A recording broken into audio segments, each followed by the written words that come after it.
What's up, everyone? Today we're going to talk about 3 breaking stories about Wrexham, and let me tell you straight away, the last one is the most impactful of all, the one that's in the thumbnail and title, and it could completely change the future of the club. So stick with me until the end, because before we get there, we've got 2 very important updates that will help you understand the whole picture. News 1. Let's start with one of the most delicate topics at the moment, manager Phil Parkinson.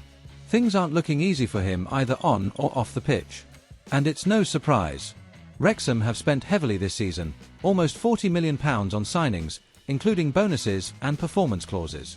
That made the club the 3rd highest spender in the entire championship during the transfer window, something unthinkable just a few years ago when Wrexham was stuck in the depths of the National League, down in the 5th tier. With that level of investment, expectations were sky high. Fans, the media, and even specialists believed Wrexham could come in strong, compete on equal terms with the bigger names in the division and maybe even spring a surprise. But the reality has been very different. In 5 matches so far, the team have managed just 1 win. Their most recent setback was a 3-1 defeat to Queen's Park Rangers, which only raised more alarm bells. And that's where the pressure starts to mount on Parkinson. After all, if the club have spent that much money and brought in players of real caliber, you can't be fighting at the bottom end of the table. Former player and pundit Ewan Roberts didn't mince his words. With this squad, Wrexham should be aiming for at least the top 6 in the championship. Nothing less than that. But the reality right now is completely the opposite. Wrexham sit in 21st place, hovering dangerously close to the relegation zone. And according to Opta, the chances of pushing for promotion are slim, just 5.24%. Meanwhile, the risk of dropping straight back down to League One is almost 26%. In other words, there's a huge gap between the money spent and the results being delivered. And it's not just the numbers that add to the pressure. The fans, who have always been a driving force for the club, are beginning to show impatience.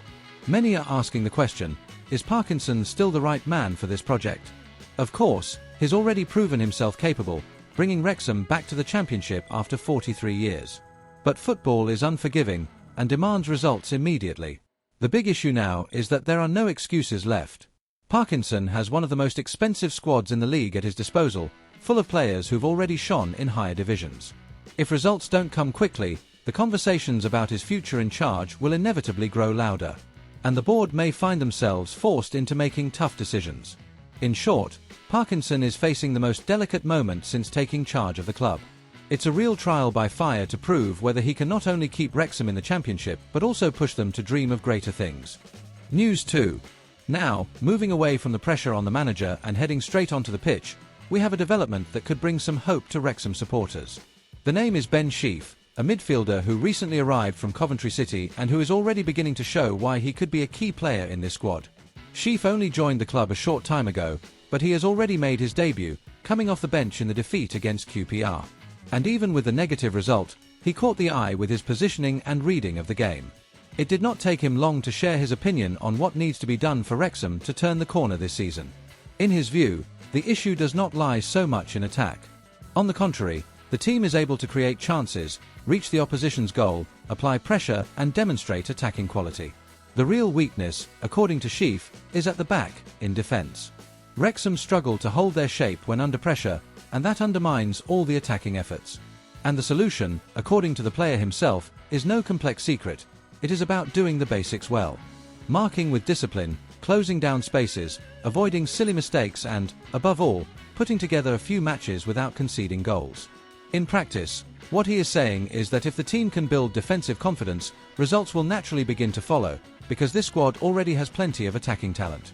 This kind of analysis shows maturity, especially given that Sheaf has been at the club for such a short time. Yet he already feels comfortable in the dressing room, partly because he has been reunited with some familiar faces. He previously played with Matty James, Callum Doyle and Dominic Hyam at Coventry, crossed paths with George Dobson during his time at Arsenal, and also played alongside Elliot Lee in his younger years at West Ham. In other words, he arrived and immediately found connections within the group. And that is a detail that could make all the difference. Wrexham brought in 13 new signings during this transfer window. It is practically a brand new squad, which still needs time to gel. Having someone like Sheaf, who already knows part of the squad and can adapt quickly, could provide the balance both on the pitch and in the dressing room. Another interesting point is that Sheaf did not limit his comments solely to the defence. He also highlighted the importance of unity, of building bonds and of creating a positive culture within the squad. That is something Wrexham had already demonstrated in previous seasons, a united, competitive group, always willing to fight until the very end. Now, with so many changes, that spirit needs to be rediscovered. Therefore, the arrival of Ben Sheaf is not just another addition to the list of signings. He could be exactly the voice of reason in this turbulent moment, helping the team to find balance between attack and defence. If Wrexham can follow this line of thought and tighten up defensively, supporters may soon be able to dream of better days still to come this season. News 3. And now we've reached the bombshell everyone was waiting for, the news that's in the thumbnail, in the title, and which could change Wrexham's future forever. Many people thought the club had missed out on a once-in-a-lifetime opportunity when billionaire Turki Al-Sheikh, one of the most powerful men in football today, chose to negotiate a possible purchase of Bristol City instead of investing in Wrexham. At the time, fans were left with that sinking feeling, have we just let a millionaire future slip through our fingers? But the truth is, that's not exactly the case. What looked like a setback may actually be part of a much bigger plan drawn up by McElhenney and Reynolds since the day they took over the club. And the plan is clear. Before handing control over to billionaire investors, they want to lay the groundwork, make Wrexham a solid and sustainable project, and only then open the door for a major cash injection to take the club to the next level. This project has several phases. The first is consolidating the team in the Championship, making sure their presence in the second division isn't just temporary. The second is structural. The club already has an expansion plan for the stadium, which will increase capacity to 18,000 seats, a figure that puts Wrexham on the same level as some Premier League clubs. On top of that, the training ground will be modernised, providing top-class infrastructure not just for current players, but also for young academy talents. And that's where the third part of the strategy comes in, strengthening the academy. Ryan and Rob know that the Athletic Bilbao model, for example, has shown the world that investing in identity and homegrown players can create a unique and competitive club. In Wrexham's case, the goal is to produce players who can sustain the squad and, possibly, bring in significant transfer revenue in the future. All of this is part of a carefully thought-out timeline. And the endpoint of that plan is clear. Once Wrexham is stable, structured, with a renovated stadium, an even more engaged fan base and pushing for a place in the Premier League, that's when the owners will open up their famous contact book. And it's not just any contact book.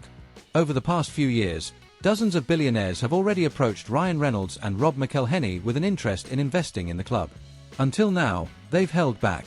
But when the right moment arrives, they'll choose one of those heavyweights to pour in millions and finally turn Wrexham into a powerhouse.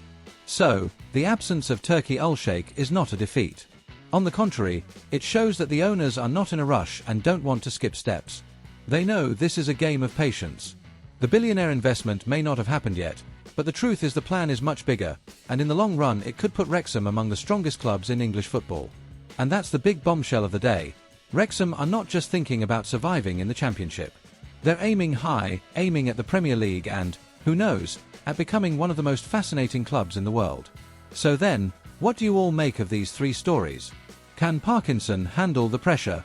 Could Sheaf be the key to fixing the defence? And most importantly, will this owner's plan really place Wrexham among England's giants? Drop your thoughts in the comments, subscribe to the channel and hit the notification bell, because here you'll always get the hottest Wrexham news. See you next time.